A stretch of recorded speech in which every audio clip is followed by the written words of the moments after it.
Cuántas veces mi sudor mojó todo el algodón que yo piscaba. Cuántas veces el dolor y partido el corazón yo me encontraba. Cuántas veces. Ladies, this is Dr. Lopez, our college president, and we're here with Laura Garcia, Felicitas, and Rosa Marta, if you want to welcome them. Yes, absolutely. Good morning. Buenos dias, everyone. Good morning.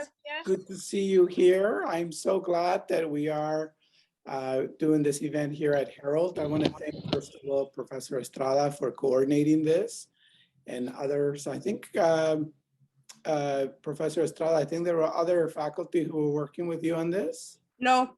No, it's just you. Oh, even better. Well, on behalf of the college, welcome.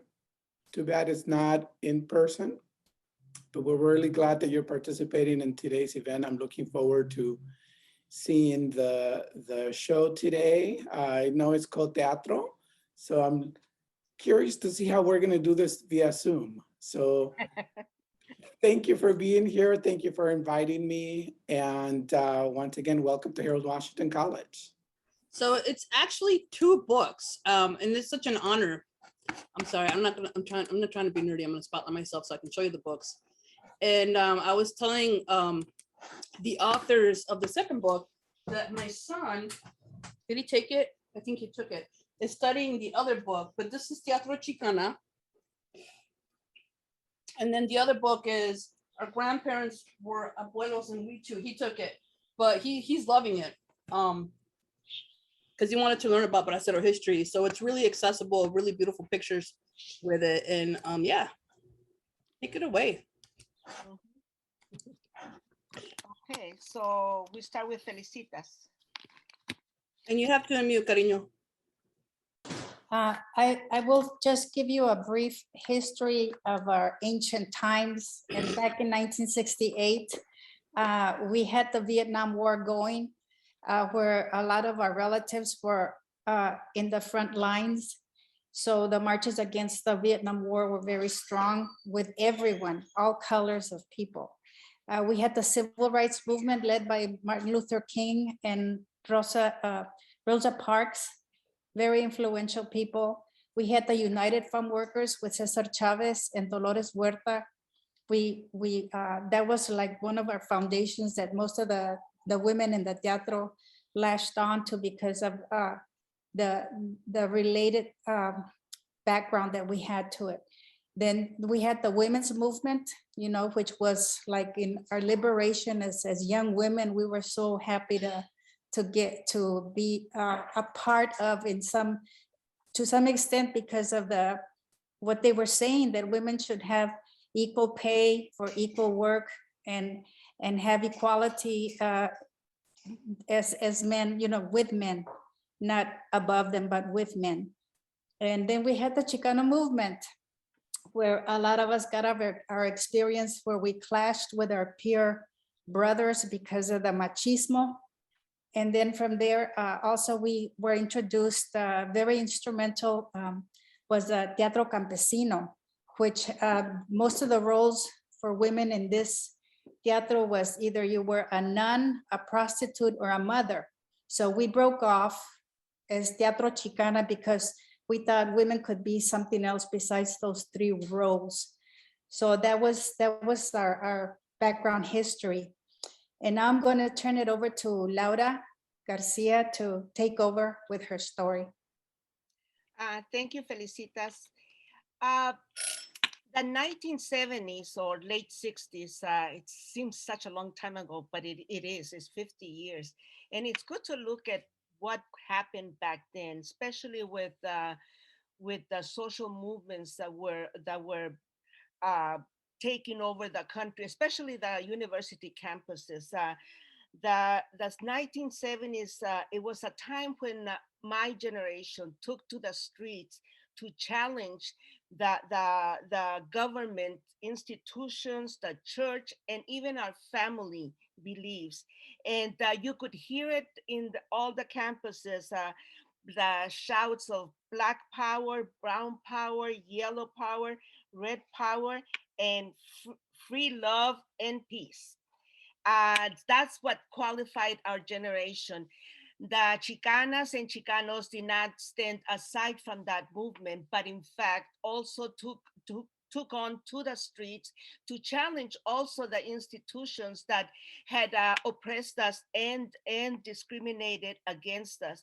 We learned from our brothers and sisters from the Black movement, and we also began our movement for civil rights, for the right to vote, for bilingual education, the women's rights. I mean, we learn from the other movements. If you can see what happened in last summer with the rebellion that happened when 22 million people took to the streets after George Floyd was killed by the police officer. Uh, it was that time. Of course, we're talking about back in the 70s, thousands of people, not millions, like it happened in the summer of the last year. And so there are comparisons between what happened back in the 1970s and what's happening today, because back then it was a revolutionary movement. We wanted change. Did not, we're fighting against the racism, the discrimination, the exploitation, the Vietnam War. And today you can see that some of that fight continues. We're fighting against racism. We're fighting for women's rights. I mean, we're fighting for the right to vote. And it is the youth that is out in the streets, not alone, but they're mainly leading this movement that is happening, revolutionary moment that is happening today here in this country. Especially the youth are dealing with, are leading the fight for climate change. So I don't want to say that my generation is similar to this one, but I do want to emphasize the revolutionary movement that draw people to the streets. And I want to tell us a little bit about ourselves, because just because we called ourselves revolutionaries back then, and we still do right now, it wasn't that we were born like that. It was a process of education. And I want to tell you where we came from. We were the daughters and sons of farm workers. We were the first generation of to go to college, and we knew what was to labor in the fields, because during the summers, during vacations, during the weekends, we went and worked alongside with our parents in order to make ends meet. So everything that was happening, it wasn't like it was something that we could it was very dear to our heart, the struggle for farm workers. But let me just read a little bit about the book, about ourselves. Who was Tatiatro de las Chicanas? We were Chicanas, members of a new breed of Valentinas and Adelitas of the 1970s. We were young women with revolution brewing in our blood, ready to fight any injustice a la brava. We were the first generation of Chicanas who had gotten the opportunity to go to college. Away from home and the watchful eyes of our parents, we shed our cortex of shy and meek chavalas and found our identity, Chicanas. We come from a traditional Mexican families. We grew up at a time when girls were expected to do girl things like make tortillas, cook, wash clothes, and clean house. Our upbringing typified every Chicana of our generation. That is, until we began to break the mold. The Teatro de las Chicanas embodied las Chicanas' rebellion against a one-sided version of the Virgen de Guadalupe. Meek, submissive, eyes respectfully glued to the ground. Without clamor, we hope to get the other Guadalupe out into the streets and fighting for la causa. We wanted to get out the Guadalupe who not only felt our pain, but stood up, unafraid, ready to speak her mind and stand her ground. This other Guadalupe felt strong because she was fighting for justice and the liberation of los de abajo, the oppressed people. But as strong as we felt, and as you know, we felt right and everything, I have to tell you that people not everyone liked us. But you know what? We could care less. We had something to say and we were going to say it, no matter how we said it. Enough with being put down by men. Enough with the Vietnam War. Enough with racism. And as we protested and marched for these demands, for our UFW, the end of the war, women's rights, Chicano and Chicana civil rights, we also knew how to party. And a partying time, there was always Felicitas singing in one of the rooms her trademark song, La Llorona. Todos me dicen el negro llorona, negro pero cariñoso. Todos me dicen el negro llorona, negro pero cariñoso. Yo soy como el chile verde, llorona, picante pero sabrosa. Ay, de mi llorona, llorona, llorona de ayer y hoy. Ay, de mi llorona, llorona, llorona de ayer y hoy. Ayer maravilla fui, llorona, y ahora ni sombra soy. Y aunque la vida me cueste, llorona, no dejaré de quererte. Thank you, Felicitas. I want to talk about today because the reason we look back at history is so that we can learn the lessons for today.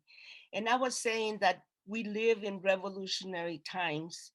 We have gone through the COVID-19. We're still going through it. We've gone through the climate change. We have wildfires, hurricanes. It seems that the wars, it seems that the whole world is upside down and it's unstable, in a crisis. And this is the time that calls for the people to stand up, to rise up. And if people in the United States are rising up, are standing up. And like I said before, we saw it with the 22 million that protested the death of George Floyd.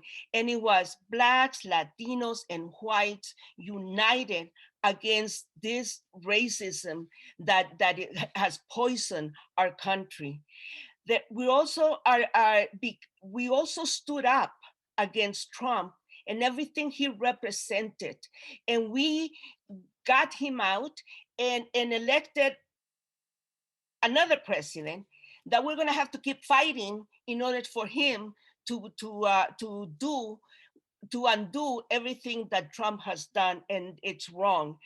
And so we're the young generation, which I'm speaking to you, is that you guys have awoke. You're awakened and you're fighting. You're leading the struggle for climate change. You're leading the struggle against racism. You're leading the struggle for immigrant rights, and all power to you. Thank you. Now we're gonna have. And now I'm going to present mi compañera Rosa Marta. We met, Rosa Marta was not in the Teatro back in the 1970s. She was busy with Cesar Chavez and the marches and all of that.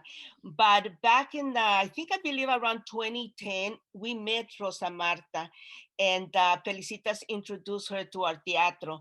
And at that time, we were touring the country promoting our book, Teatro de las Chicanas, and we needed someone to come with us, you know, because even though 17 women wrote the book, their memoirs, not everyone could just quit work and tour. So we found a treasure in Rosa Marta, and she joined us to tour the country to different universities in 2010. And since then, we haven't let her go. So Rosa Marta, thank you for writing the book on the Braceros. Thank you very much, muchachas. Well, I'm very honored to participate and share with you my journey, my story. My name is Rosa Marta Zarate Macias. I am originally from Guadalajara. And at the end of 19, when I was 19, I entered the religious life. I was a religious sister. I was my education is I was a primary, an elementary school teacher. And I also have education on theology, anthropology, music, and pedagogy of popular education. And I had the honor and the privilege to be a student of Paulo Freire when I was young.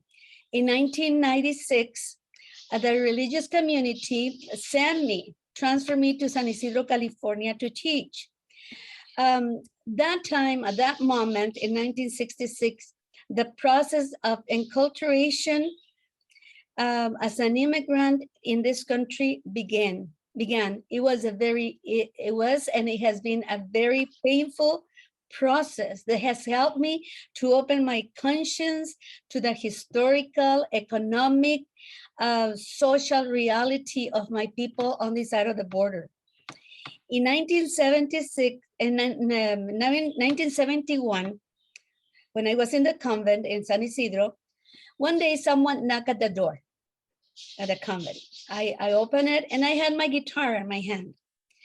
And without further ado, he said to me, "Sister, do you play the guitar?" And I said, "Yes, sir." I replied, "Now, and then he said, can you come to tomorrow? We're going to have a meeting with the Farm Workers Union, and we are having a very, very important meeting because we are organizing for a big march." The next day, I arrived at the meeting place.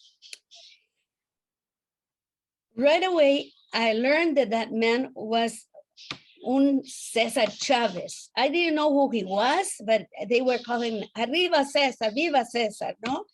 And I saw the red and black flags all over the place, and then the screaming, the cry, Viva Cesar, Viva la huelga, si se puede, si se puede. So I began to understand that I was in a place where people were fighting for justice.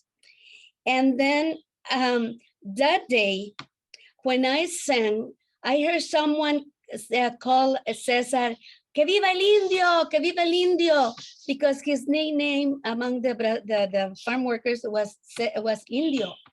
So when he asked me to go up to the stage to sing, I asked him, what do you want me to sing? And he said, "Pues sing the Cielito Lindo because you have a beauty mark like mine." And he pointed out to his beauty mark.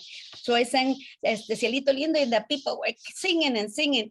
But when I heard that word Indio, I have a song that is very, it was like the opening key to my journey in the Chicano movement.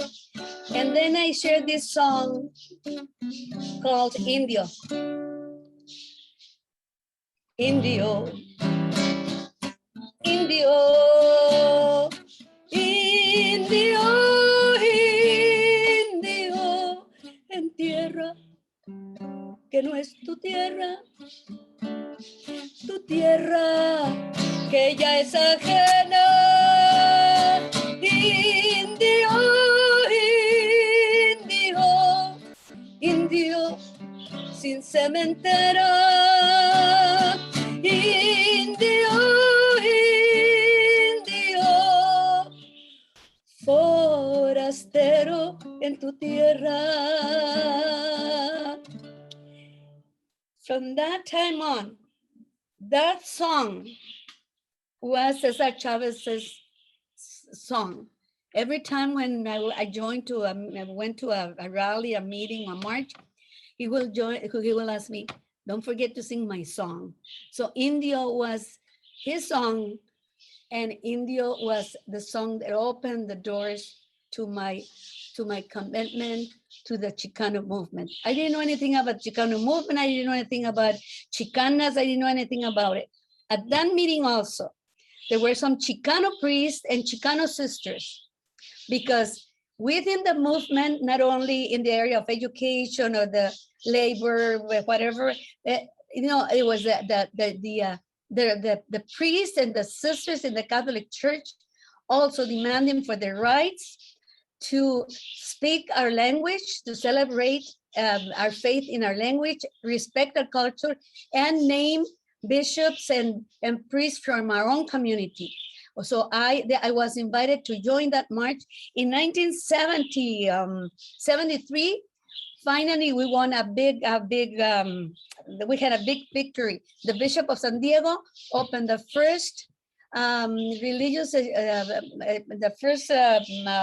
for religious education for the Spanish speaking, and the Chicano priests and the sisters in the movement invited me to take that position.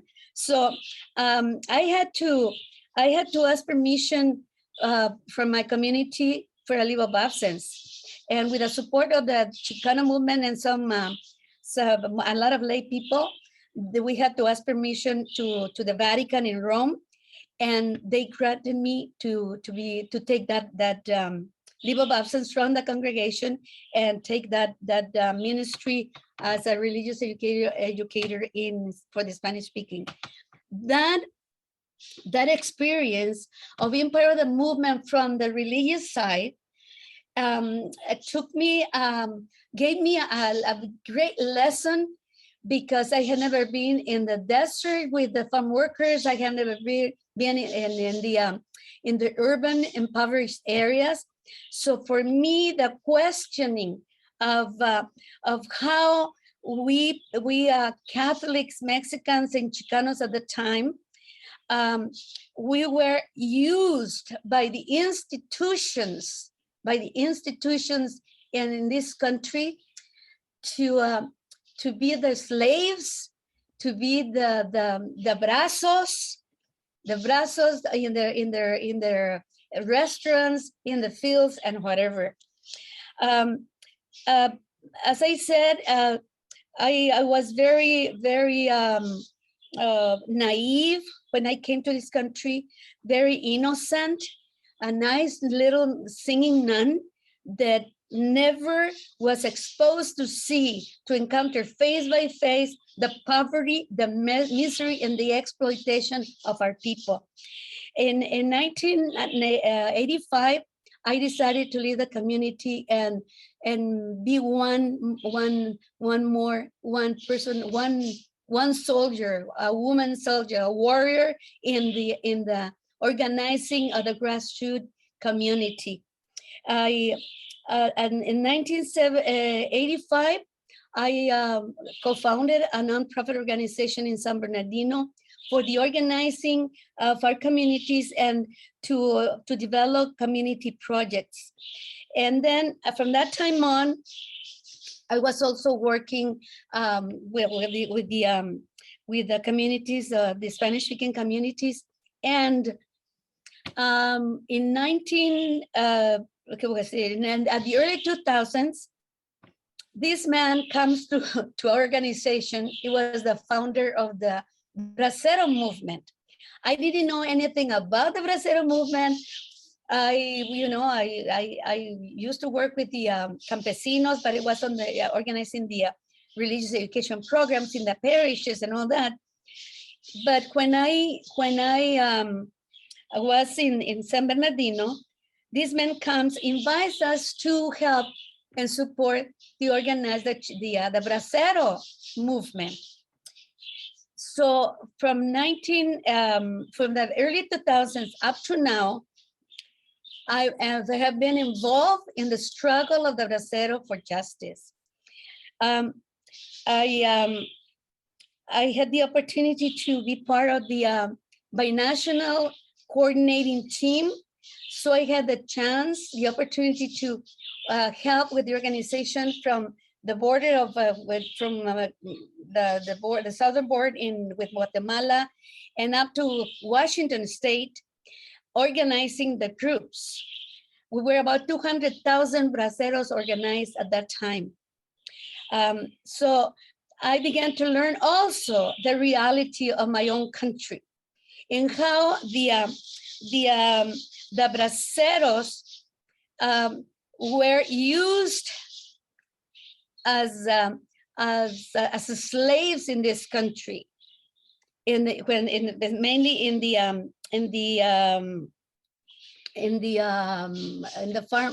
farm industry.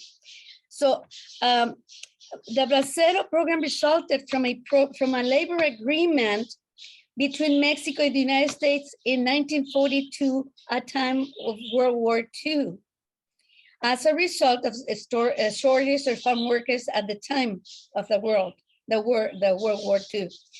This agreement was important because it will bring jobs to both governments of Mexico and the United States, and both agree to provide the Braceros jobs during war.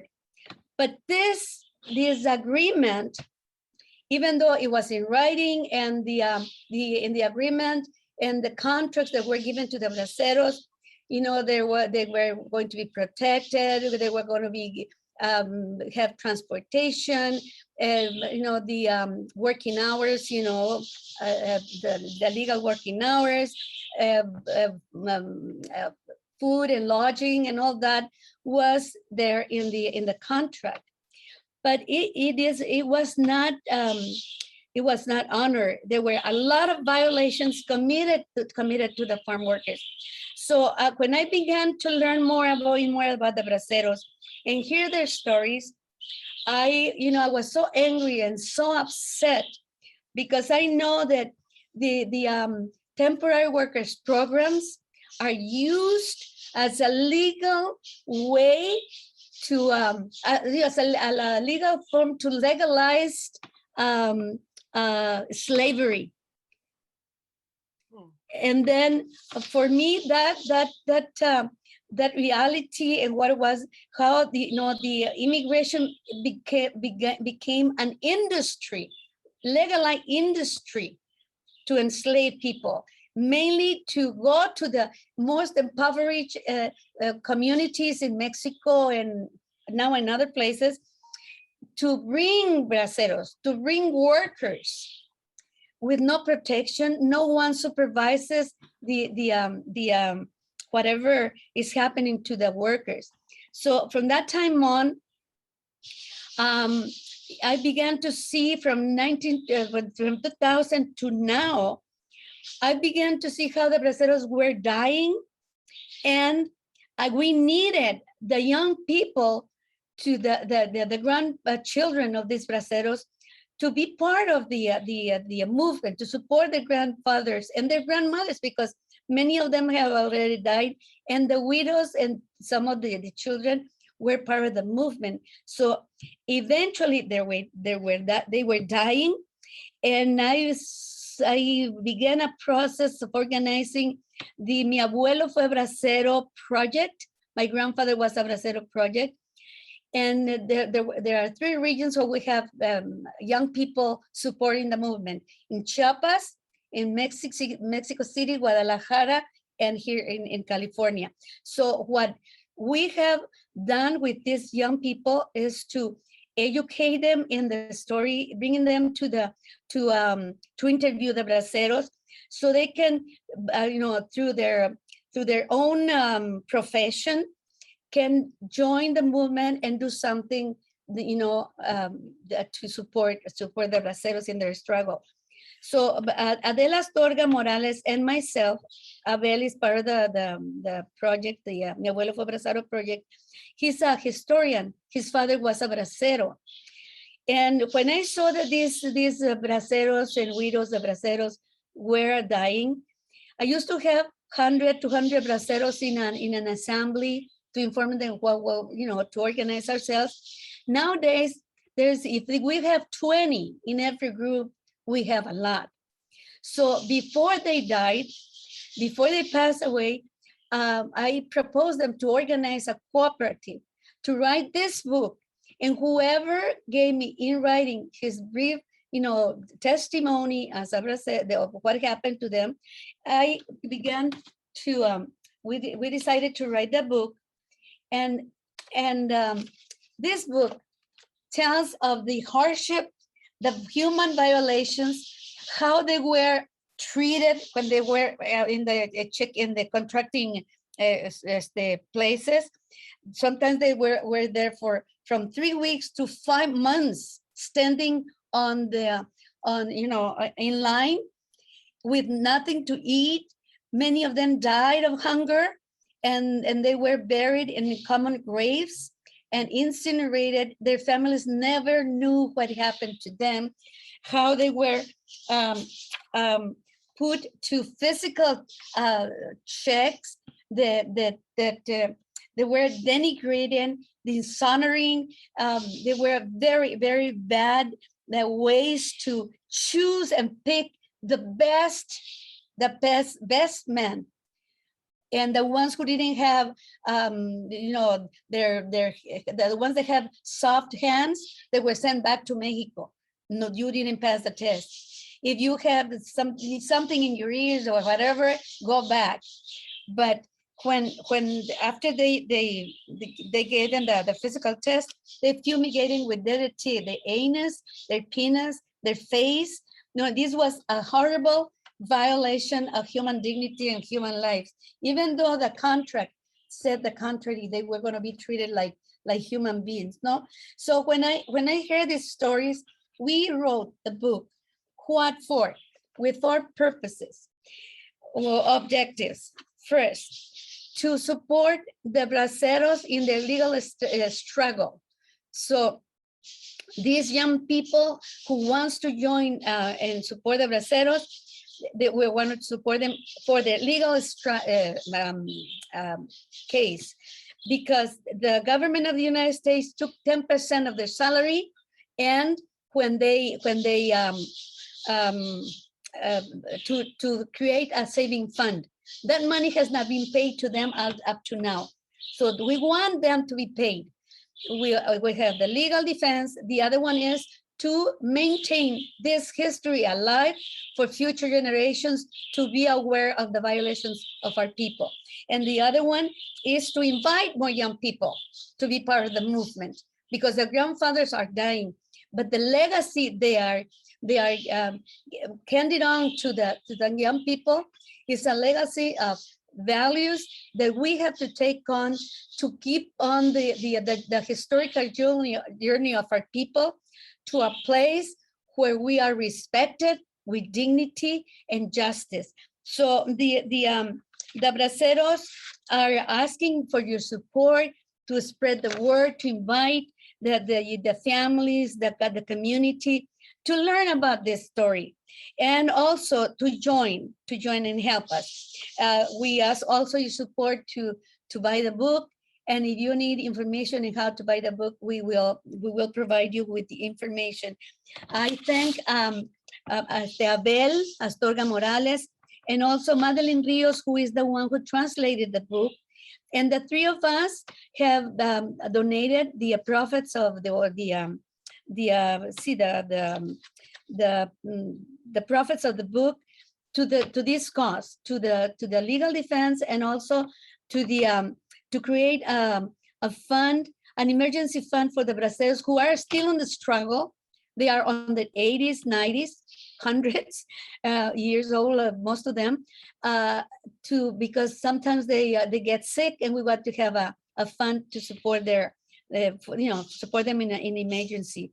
So I really thank you, and I want the young people to see how we women and young men too, and women and men that have been part of this journey of this struggle, have found a place where we found meaning in our lives, that we want to hand on the torch of commitment, because that will make you happy and will give value to your living. Thank you very much. Shall we open it up for questions, ladies? Well, You're muted. Now we have Felicitas that is going to join her story. Okay, sorry. Sorry, Felicitas. oh, that's all right. I just want to say very briefly, my father was not a very good example of a father. And because of my mother, I think, I am the person that I am today. And in the beginning of my book, I start out with, I learned from my mother to use my hands to work, direct, and guide. My mother's hands blessed everything she touched, including me. My hands redirected the young Chicanos and Chicanas from the restrictions of religion and the confines of our culture to the wonders of education and experience of our world.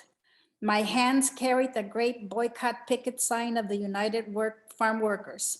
My hands became accustomed to forming a fist, the symbol of power and self-determination. As it's been pointed out, when we're very young, there's a lot to learn. So of course, I was very naive, but I was experiencing and aware of the fact that some people had educational privileges as opposed to me. I always wanted to go to school. And one of the things that I had to fight in my community was, for example, the pain, when I saw this old farm workers, it was a man and a woman, they were all like me. And they were getting into the trucks, big trucks, where we were getting to go work in the fields in El Campo. And they were so old, and I didn't, my heart broke, because I was only about 15, and here these people, they were so old.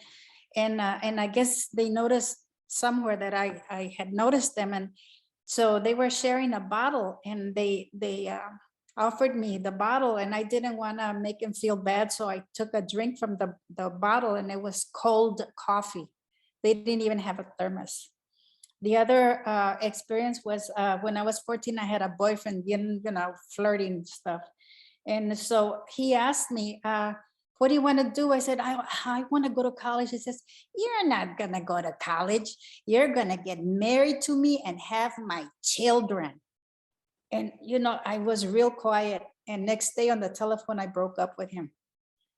Then when I started freshman in high school, the first day of my class, I was sent to the principal's office, and I was real confused because I hadn't done anything wrong, because I used to get in trouble a lot at school too, So anyway, I go into the vice principal's office, Mr. Boyd, and he said, so I understand you enrolled in these classes. And at first I thought, wow, he's interested in me.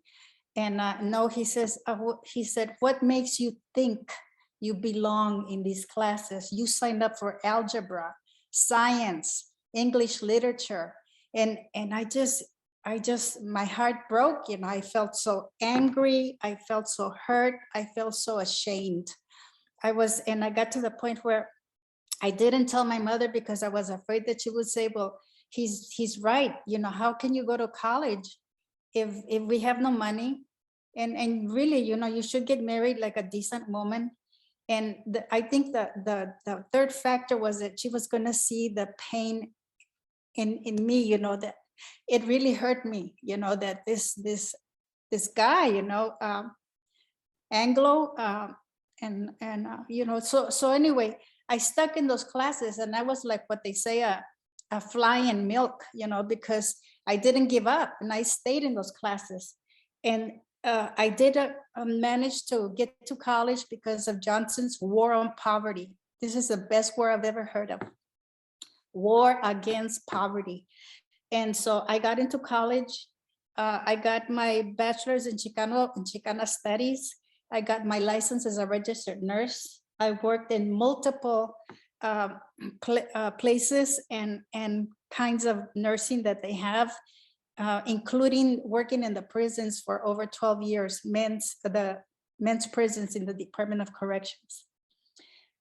So I learned, after all this that I wanted to have my individual freedom.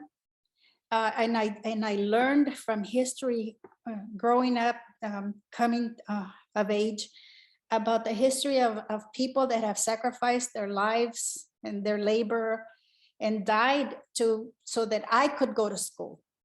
And I always wanted to give back since I was in college, so we did fundraisers for the UFW. We picketed in the stores. We rallied, we marched, we had sit-ins to start Chicano studies on campuses and high schools. We were advisors to high school. So I volunteered in everything that I could, plus keep up with my studies. But I found my voice, in all of this. And because I could sing in the beginning, the men liked it. But then when I started voicing my opinion and my giving direction, they didn't like it. But by that time it was too late. I had seen the movie Salt of the Earth, and nothing was gonna turn me back. So I was also very conscious of the fact that there was a lot of attractive guys, man, you're young and you fall in love with everybody all the time. So, but the thing is, I learned to distinguish, when, they were very suave and debonair and very handsome. And you go like, is this, you wonder what kind of a person this. So I learned to look at these people deeper than what they were putting out. So it helped me, stay away from danger as far as men abusing me. And one of the things that we did when we wrote the book, and we were already in our 50s and mid 40s, was that it was a process also of healing in writing this book, because there was so many women had already experienced so much abuse from males. So in the end, when I was very young, I fell in love with a Puerto Rican, and I was attracted to the Black Panthers and the Brown Berets. I mean, it was like, whoa, you're so young, but you still, keep in mind who you are. And like Rosa Marta says, you keep your dignity, in all of this. And I find it very important that to know, for everybody, there's always gonna be distractions, but your education should be priority, because you want to become as independent as possible. If you get with another partner and that partner leaves, you're going to be able to survive. And if you have children, you're going to be able to survive, plus take care of your children. And that's very important for everyone. Today, we have robotization, state of the art is very, very high. I mean, there's less jobs because so many machines have taken over jobs. There's a increased population. There's a decrease in wildlife. For example, we think bees, well, what are bees? They pollinate the trees, the flowers, they bring the fruit, they're food for us. And in ancient times, bees were used to start your menstruation. If your menstruation was late, you put bee stings on each side of your ovaries, on your hips, and your menstruation would start. There's a lot of knowledge that has been lost in ancient books because of when somebody invades your land, your communal land, a lot of education is destroyed. There's even like goddesses, female deities that we don't even know about. All we have is a male god, that we know of. So there's so much to learn. There's also global warming, as everybody knows, and Laura talked about this. And then there's a threat of making abortion illegal, and then also taking away voting rights. So there's a lot that is still going on in our world that we need to address. And I just have a friend, he's a teacher, he's in his 40s, I'm 72. And he said, he gave his class an assignment. He says, what if you were president, what would you do?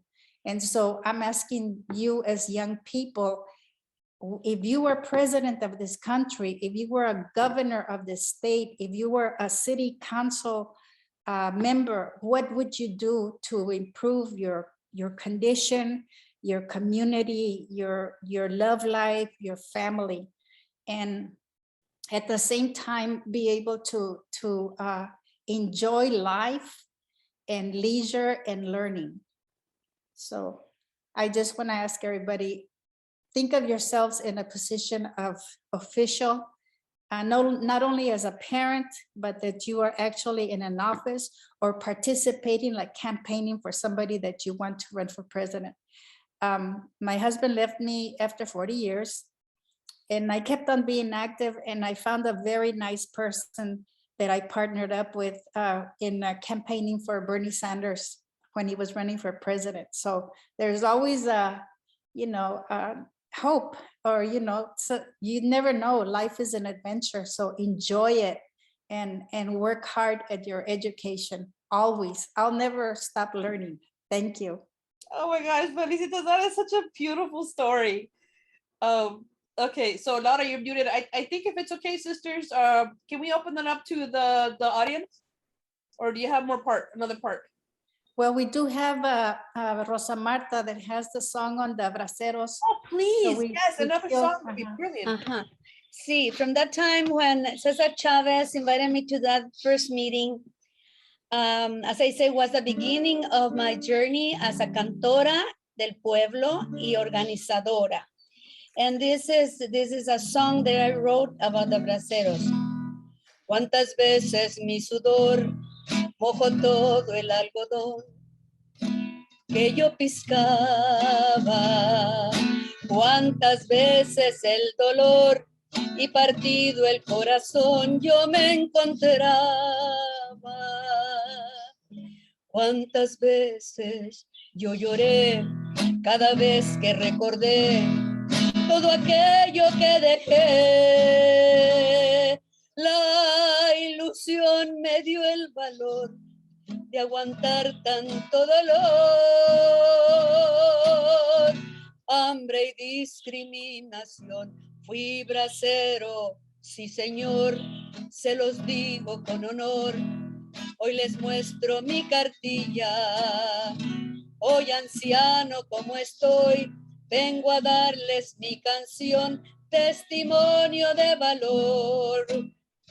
Porque supe trabajar y porque supe luchar, nadie me puede callar. En mi canto gritaré, aunque anciano lucharé por mis derechos. Yo fui bracero, ahora denuncio aquel engaño.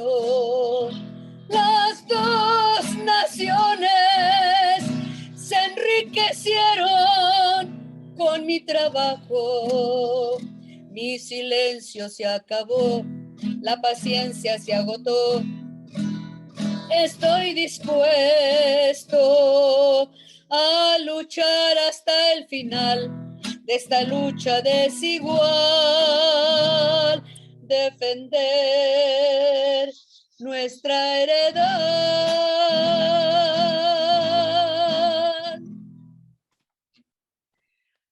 Every time you sing, you make me cry.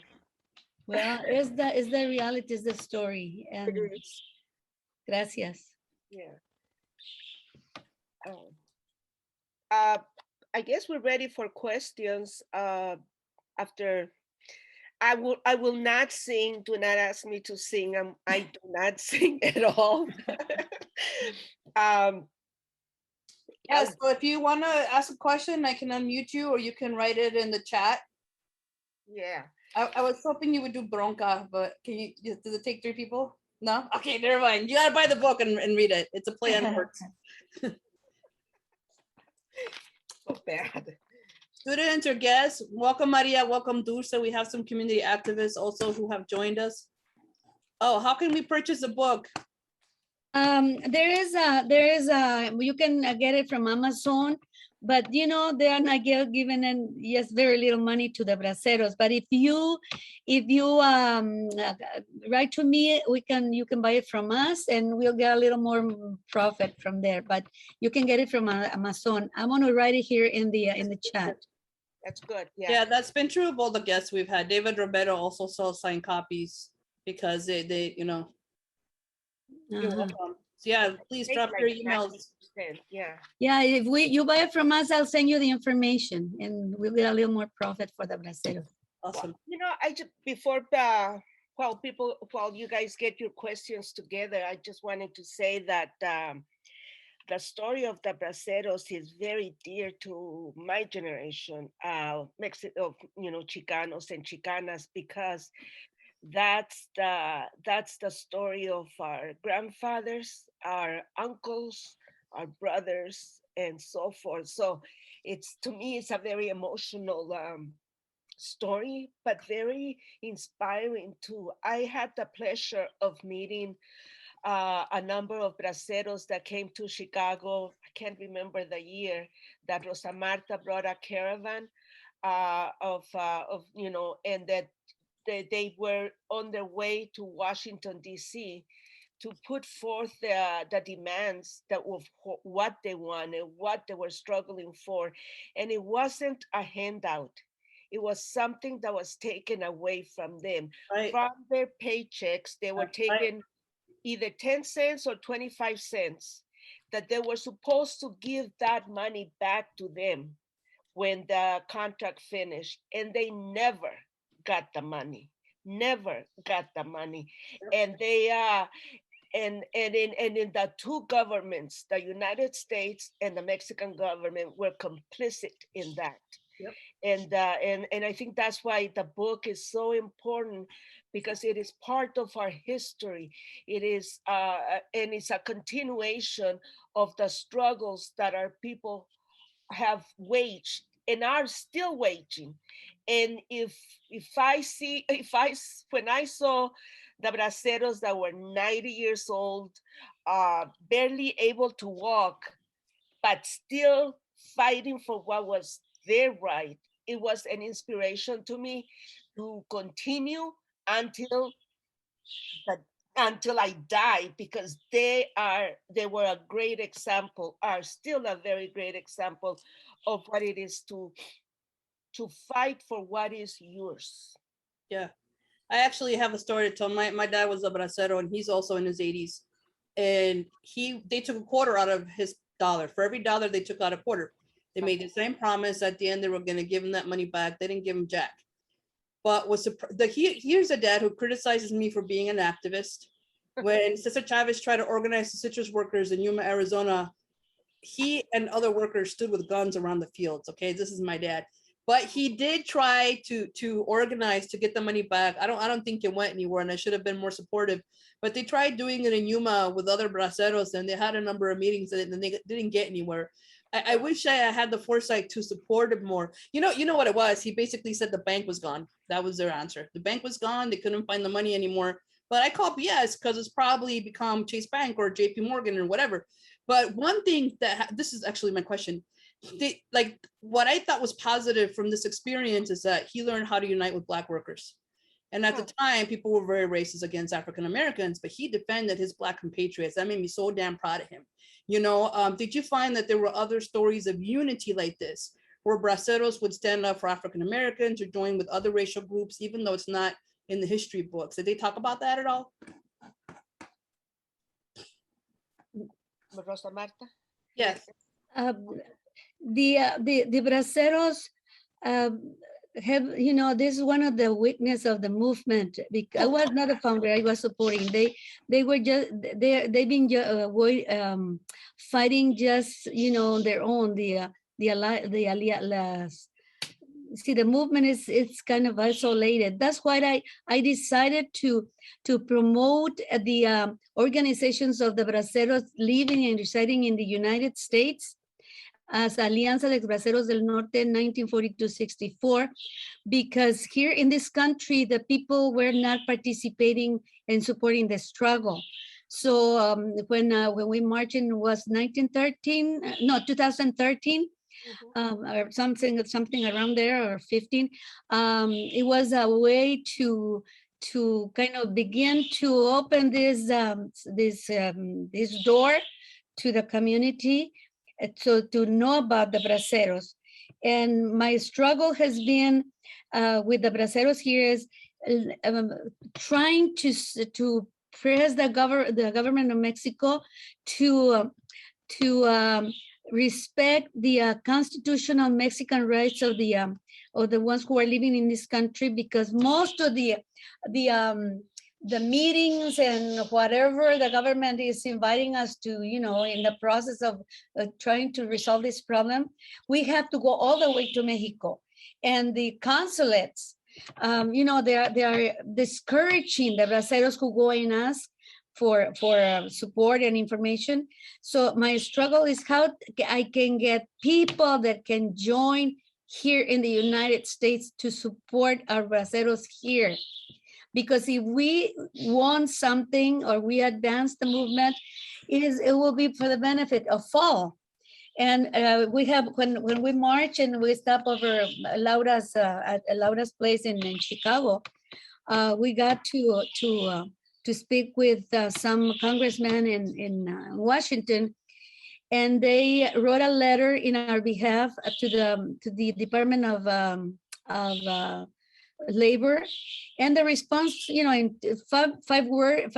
two sentences, they responded, "We don't have the money to get the information that you want.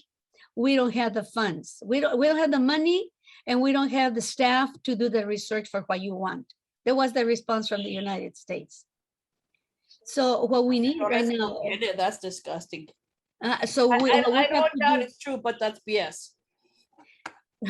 So I think that we have to unite. We have to organize here and see how we can do something to press the Mexican government to really sit down with us and negotiate a reasonable amount of money, because what is owed to the Braceros it's about 5 billion 900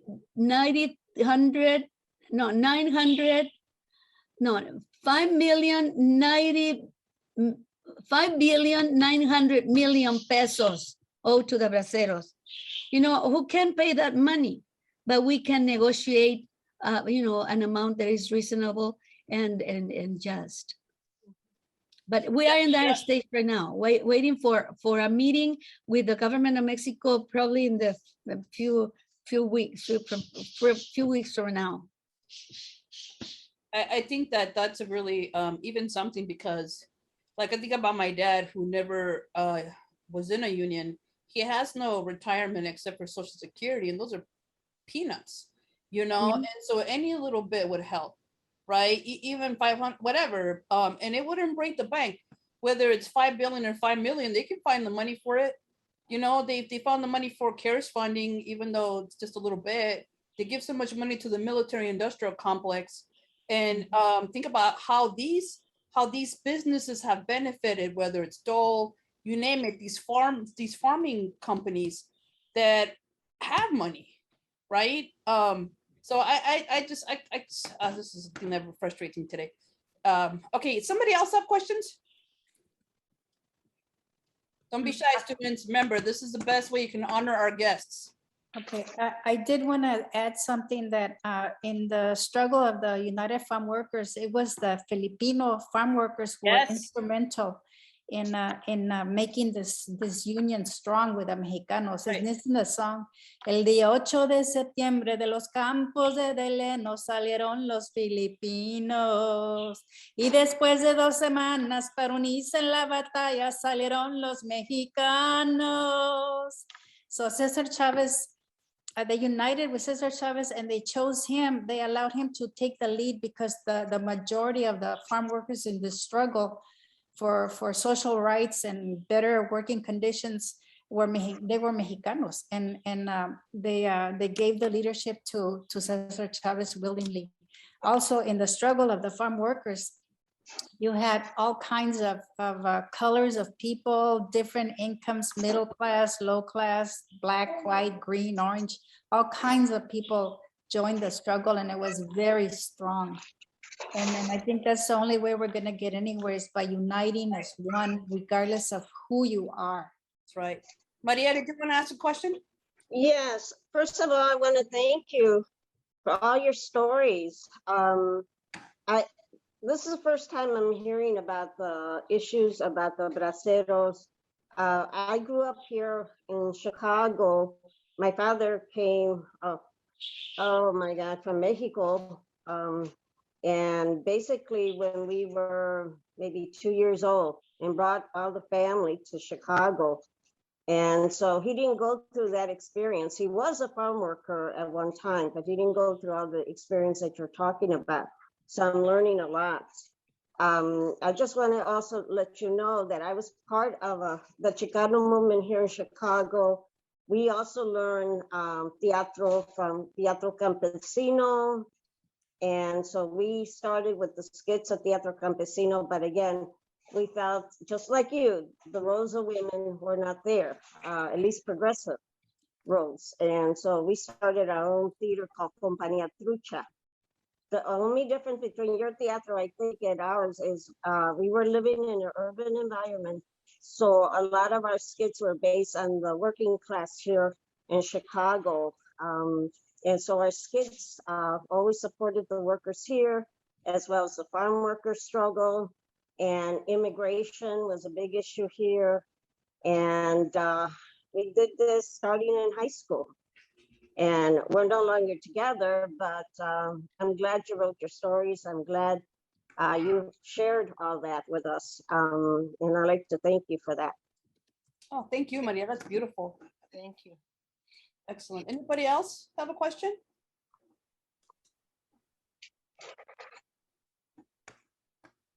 I was waiting for students to ask questions. I know. but- I think they're being a little shy week 9 or whatever week we're in. Go ahead, Dr. Lopez. Okay, I just want to also thank you for bringing this to us. You know, I'm also, my father was a bracero in Northern California in the railroads. And he died in the railroad, unfortunately, too. And so I know very little about the Bracero program. So I'm very much looking forward to reading your book.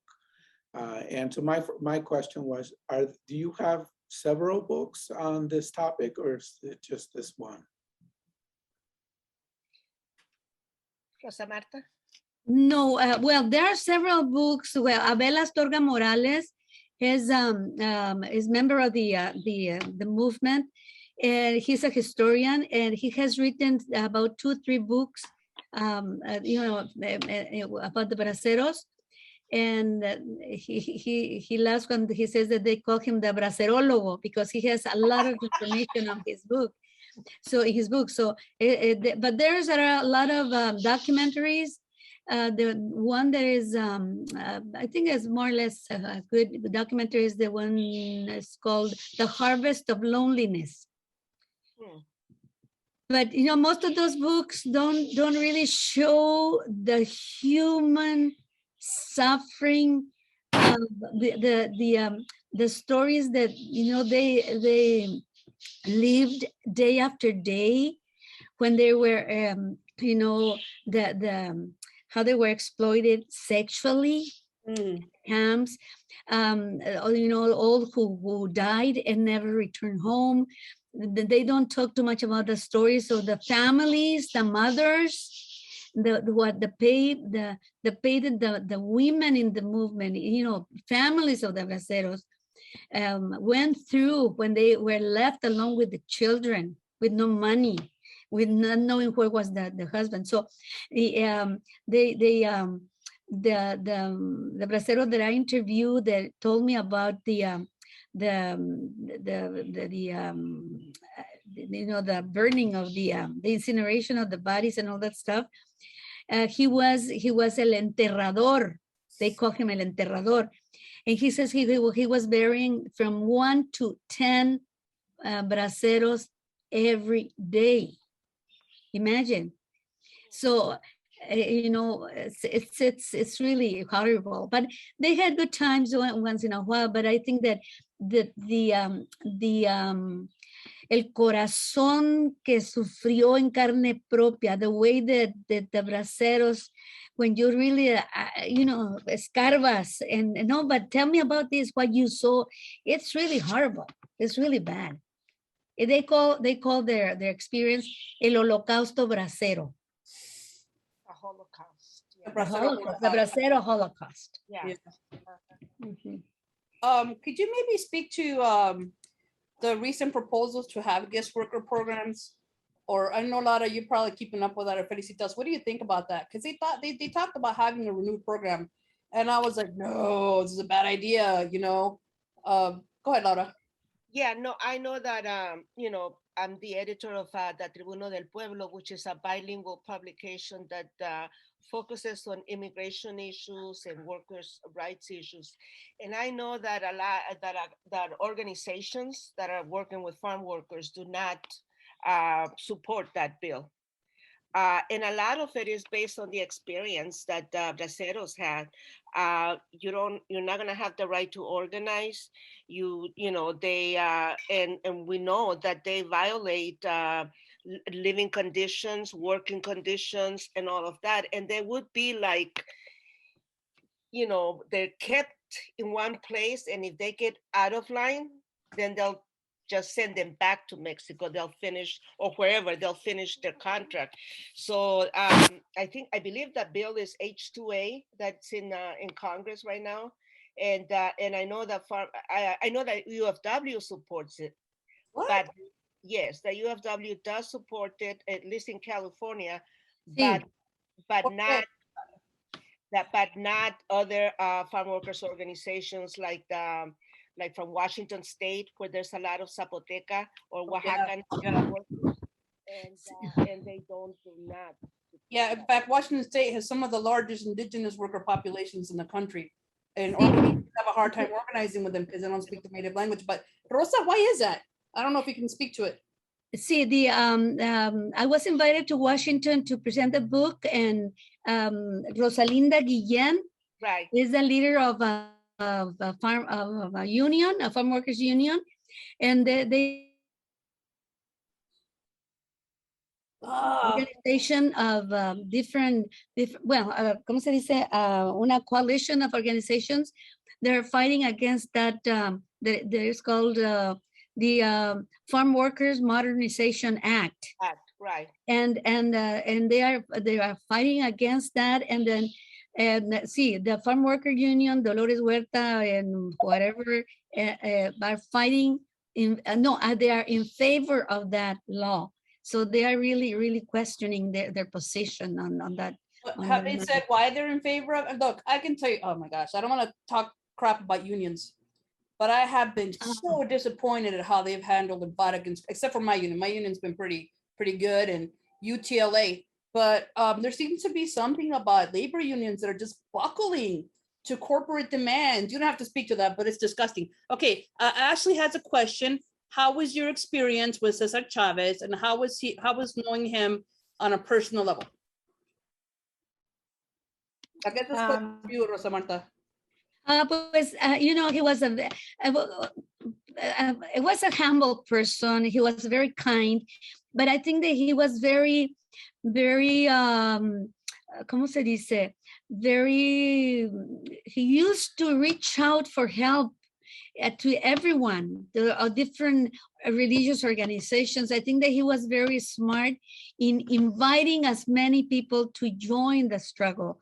And he was very determined and very clear on the rights of the braceros, the farm workers. And so for me, it was a very, very kind and smart and very experienced person, knowledgeable. Felicitas and I went to La Paz. That's where his headquarters were. I think we were touring with Teatro Mestizo and Teatro de las Chicanas. Do you remember that, Felicitas? When we went to La Paz? Yes, I do.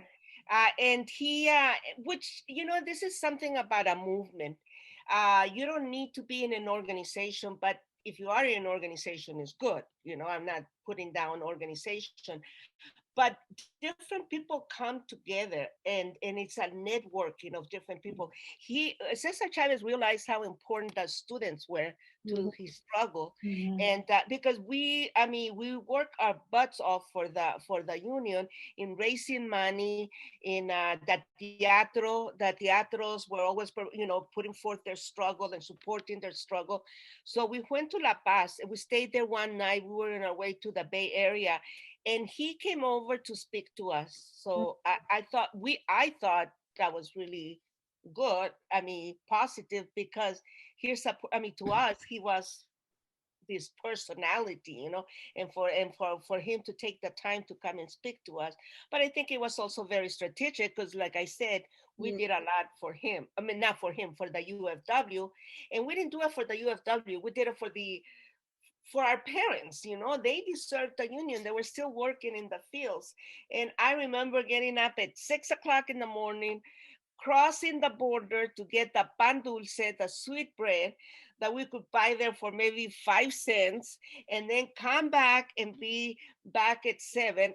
We were very close, San Diego and Tijuana. Be back at, this is when there was no problems with the border. Be back at 7 o'clock in the morning so we could put out the sweet bread, and the students can come and buy and buy the sweet bread and the coffee, and all that money was for the farm workers to organize. So yeah, the students were very key, and he realized that. So he was good to us, at least. Yeah, so I wanted to say that when I met Cesar Chavez, he treated me with dignity. And I was very impressed because, he was very respectful, Yes. as opposed to some of the leaders in our Chicana movement that were very opportunistic. Right now in the Coachella Valley where I live, we're fighting to clean up the pollution. And this is where most of the farm workers that are coming from Mexico work. And it's a lot of pollution, a lot of sickness that's going on. And what happens is that our own local officials are not supporting the struggle or to make conditions better. And these are Democrats, they're Mexicanos with a cactus on their forehead, that are not helping. And so it's made it very difficult for us to address the struggle of the farm workers right now, and immigrants that are being exploited, continue to be exploited and oppressed. So it's an uphill battle for us.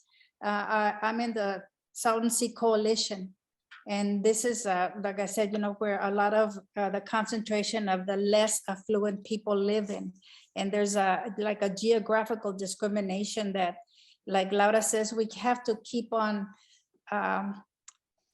fighting and voicing for the workers and the immigrants and the less affluent. And it's an uphill struggle, but we keep trying. If I may, I just want to make one point. I don't want to because it's important. We come from a movement that was a nationalist movement that was for Chicanos and Chicanas. We did try to unite with other nationalities, other groupings, but in the main, that was what defined the Chicana movement, a cultural nationalist movement. That's where the Teatro Chicana had problems with also. We wanted to advance our people, but our people wasn't just the brown skinned Latinos or Chicanos or Chicanas. Our people were the workers, the working class. So we evolved as a teatro. We started out with making skits against the machismo, and then as we expanded our knowledge and so forth, then we started doing skits around workers' rights, against the immigration or the raids and so forth. So we evolved intellectually from being nationalistic to being more with a working class identity. And that's one thing that some of the Chicanos and the Chicanas did not share that view with with us. And that's what divided the movement, the Chicano and the Chicana movement back then. It was the two ideologies of cultural nationalism and a sector of the movement that was being more working class oriented. So. Well, ladies, I think we're all going to get one parting shot because we're at 12:20, but go ahead, Rosa Marta. See, I just wanted to add to what Laura is saying is that art, like in my case, I studied music in Guadalajara, but I had to learn the guitar because, to accompany the marchas in the movement. But I think that I also, with the music, I started writing songs that came out from the struggle. And eventually, when the wars in the revolutions in Nicaragua, El Salvador, Guatemala were so strong, and that the immigration of the Central American people came into this country, we, the Chicanos and the Mexicanos, were fighting to protect the rights of those communities. From that time on, I think that we have lost, in one way, our identity as Chicanos, as Mexicanos, and we are now Latinos. And la fuerza of our own identity has been kind of disminuida, diminished. And I think that we were very key in the opening the doors for the immigrants. And right now too, I think that many of the comers from the immigrants from Central America don't know the history of how the Chicanos and the Mexicanos were giving all our lives to help them. I was invited to El Salvador to cantar and con los de la guerrilla because they heard about my music. And I risked my life going into the war zone to talk about what was happening here in the United States, and don't fight for your own land, fight for your own rights. Don't ask your people to stay in their countries and fight in their countries. But the people that are here right now, the Latinos, have forgotten what really we all have to do to unite and defend the rights of the immigration community. Amen. Amen to that. Well, that is amazing, Laura. You're getting a lot of love in the chat, everybody. You got one woman, one of my students that wants to organize with you. I gave you the email, but they're saying that you're amazing. The music was gorgeous. Actually, that was me. Lou is thanking you for an outstanding presentation. Hey, why don't we unmute and give him a huge round of applause? This was so amazing and such an uplift. This is midterm week, so everybody's all stressed out, but thank you. Thank you. The music is gorgeous, gorgeous. Gracias. In my Facebook page, La Señora del Canto, you can find some of my music. Órale. Cool. I'll learn how to sing by next year if you invite us back. Of course. Sing a song. I love it. I love the addition because this is Rosa, and think of this as your second home. Felicitas, and Laura, you as well. I know you two have been here before, but we're so honored that you came to our college virtually, and hope you can meet our human family in person. So thank you for inviting us. Hey everybody, thanks for watching. Thank you for joining us in this fantastic speaking engagement. If you want to come to another awesome event on November 8th, I will be hosting San Francisco Poet Laureate Tongo Asen Martin, who will be speaking about his book, Blood on the Fog. It's going to be a super duper event. Everybody is welcome, and I hope you enjoyed that one as well. Hope to see you there.